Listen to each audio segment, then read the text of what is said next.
राधे राधे दोस्तों। हम लोग डॉक्टर नगेंद्र की बुक से वाचन कर रहे हैं। पूर्ण पीठ का इसमें चल रहा है। कल हमने देखा था आचार्य हजारी प्रसाद द्विवेदी, आचार्य रामचंद्र शुक्ल, डॉक्टर राम कुमार वर्मा के आलोचनात्मक ग्रंथों को देखा। जो यहाँ तक देखा था, अब इसके आगे नागरिक प्रचारण सभा द्वारा भी हिंदी साहित्य का व्रत इतिहास प्रकाशित करने की विशाल योजना क्रियान्वित हुई है। किसमें, यहाँ पर अंडरलाइन कर लीजिए, किसमें? नागरिक प्रचारण सभा द्वारा हिंदी साहित्य का व्रत इतिहास लिखा गया, जिसके अंतर्गत समस्त हिंदी साहित्य को 16 भागों में प्रस्तुत किया गया। कितने में किया गया? कितने कालखंडों में? हिंदी साहित्य को 16 भागों में प्रस्तुत किया गया। तो आप इसको अंडरलाइन कर लीजिए, किया गया। अब जो 16 खंड है, इनको मैं आपको ट्रिक के माध्यम से अगली वाली वीडियो में बताऊंगी, जिससे आपको याद हो जाए। ये एग्जाम में बहुत पूछे जाते हैं, जो 16 खंडों के बारे में। यद्यपि इस ग्रंथ के लेखन के लिए कुछ सामान्य सिद्धांतों और पद्धतियों का निर्धारण कर लिया गया है, फिर भी प्रत्येक खंड अलग अलग विद्वानों के संपादन में तथा विभिन्न लेखकों के सहयोग से निर्मित हुआ है, तथा संपूर्ण ग्रंथों के लेखन में शताधिक लेखकों का सहयोग किया गया है। ऐसी स्थिति में इनकी उपलब्धियों और सीमाओं के बारे में सामान्य रूप से कुछ कहना कठिन है। वस्तुतः प्रत्येक खंड की सफलता असफलता बहुत कुछ उनके संपादक व सहयोगी मंडल पर निर्भर है। समग्र रूप में ये योजना हिंदी साहित्य इतिहास की बिखरी हुई सामग्री को सूत्रबद्ध कर सकी है। तो किसके बारे में बता रहे हैं? जो 16 खंड लिखे गए हैं उनके बारे में बता रहे हैं कि जो बिखरी हुई सामग्री है उनको एक ही सूत्र में बांध लिया गया है। इसमें संदेह नहीं है। इतिहास के स्थूल ढांचे के रूप में इसमें आचार्य रामचंद्र शुक्ल के इतिहास को ही किंचित संशोधित करके अपनाया गया है, अतः मूल ढांचे के गुण दोष इसमें भी अधिक व्यापक, विस्तृत एवं सबल रूप से विद्यमान है। यद्यपि सभी क्षेत्रों में के शताधिक लेखकों के स्वतंत्र सहयोग की अपेक्षा कुछ चुने हुए अधिकारी विद्वानों के सामूहिक योग से इसका निर्माण होता, तो निस्संदेह इसमें अपेक्षाकृत अधिक एक रूपता, अनिविन्नति एवं संजीवता आ पाती। आगे देखिए, विभिन्न विद्वानों के सामूहिक सहयोग के आधार पर लिखित इतिहास ग्रंथों में हिंदी साहित्य भी उल्लेखनीय है, जिसका संपादन किसने किया? डॉक्टर धीरेन्द्र वर्मा। तो आप इसको अंडरलाइन कर लीजिए। हिंदी साहित्य को किसने किया? जिसका संपादन डॉक्टर धीरेन्द्र वर्मा ने किया। इनके संपूर्ण इतिहास साहित्य को 3 कालों में, किसमें? आदिकाल, मध्यकाल एवं आधुनिक काल में इन्होंने विभक्त किया है। किस 3 कालों में? आदिकाल, मध्यकाल और आधुनिक काल में इन्होंने विभक्त किया है। प्रत्येक काल के काव्य परंपराओं का विवरण अवांछनीय रूप में प्रस्तुत किया गया है। जहाँ नागरिक प्रचारण सभा द्वारा नियोजित इतिहास में आचार्य शुक्ल के इतिहास की रूपरेखा अधिक ध्यान में रखा गया है, वहीं इसमें यंत्र तंत्र अधिक स्वतंत्रता से कम लिया गया है। यही कारण है कि इसमें हम रसो काव्य परंपरा जैसी नई काव्य परंपराओं को भी स्थापित देखते हैं, पर साथ ही इसमें कुछ दोष भी हैं। जैसे विभिन्न अध्यायों में विभिन्न लेखकों ने इतिहास लेखन की विभिन्न दृष्टियों और पद्धतियों का उपयोग किया है, जिसमें इसमें एक रूपता, अनिविति एवं संश्लेषण का अभाव परिलक्षित होता है। फिर भी हिंदी साहित्य की इतिहास लेखन की परंपरा में इसका विशिष्ट स्थान है।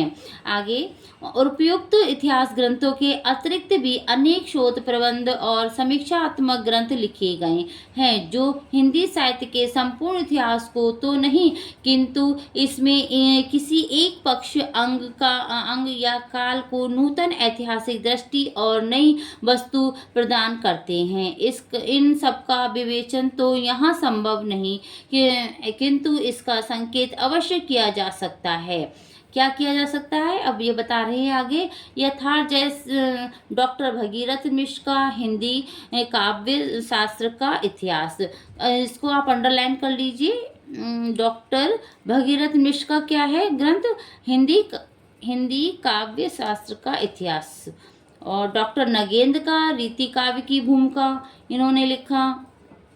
और श्री परशुराम चतुर्वेदी का उत्तरी भारत की संत परंपरा, श्री प्रभुदयाल मीतल का चैतन्य संप्रदाय और उनका उसका साहित्य, डॉक्टर विजेंद्र स्नातक का राधा वल्लभ संप्रदाय सिद्धांत और इतिहास, श्री विश्वनाथ प्रसाद मिश्र का हिंदी साहित्य का अतीत, श्री चंद्रकांत वली का पंजाब प्रांतीय हिंदी साहित्य का इतिहास, डॉक्टर टीकम सिंह तोमर का हिंदी वीर काव्य, डॉक्टर मोतीलाल मेनारिया कृत राजस्थानी भाषा और साहित्य व राजस्थानी पिंगल साहित्य, डॉक्टर केशरी नारायण शुक्ल, डॉक्टर श्री कृष्ण लाल और डॉक्टर लक्ष्मी सागर वार्ष्णेय के आधुनिक काल से संबंधित विभिन्न शोध प्रबंध, डॉक्टर नलिनी विलोचन शर्मा का साहित्य का इतिहास दर्शन, डॉक्टर सियाराम तिवारी का मध्यकालीन खंड काव्य, डॉक्टर सरला शुक्ल, डॉक्टर हरिकांत श्रीवास्तव, डॉक्टर ओम प्रकाश शर्मा भ्रांति विद्वानों के प्रेमाख्यान काव्य संबंधित शोध प्रबंध आदि ऐसे शताधिक ग्रंथ प्रकाशित हुए हैं। अब आप इनको अंडरलाइन कर लीजिए, ये बहुत इंपॉर्टेंट है। किसने कौन सा ग्रंथ लिखा है, कौन सा ग्रंथ बताया है, डॉक्टर भगीरथ मिश्र ने हिंदी काव्य शास्त्र का इतिहास, और डॉक्टर नगेंद्र ने कौन सा बताया, रीति काव्य की भूमिका लिखा। श्री परशुराम चतुर्वेदी ने कौन सा लिखा है, उत्तर भारत की संत परंपरा, इसको अंडरलाइन कर लीजिए। श्री प्रभुदयाल मीतल का चैतन्य संप्रदाय और साहित्य, इसको अंडरलाइन कर लीजिए। डॉक्टर विजेंद्र स्नातक का राधा वल्लभ संप्रदाय और साहित्य, श्री विश्वनाथ प्रसाद मिश्र का है हिंदी साहित्य का अतीत। ये एग्जाम में पूछे जाते हैं आपके या तो ग्रंथ दे देगा तो आपको इसको लेखक के नाम बताने होंगे, अगर लेखक देगा तो आपको इसका ग्रंथ का नाम बताना होगा। श्री चंद्रकांत वली पंजाब प्रांतीय हिंदी साहित्य का इतिहास लिखा। डॉक्टर टीकम सिंह तोमर ने, ये बहुत पूछा जाता है, इम्पोर्टेंट है, टीकम सिंह हिंदी वीर काव्य।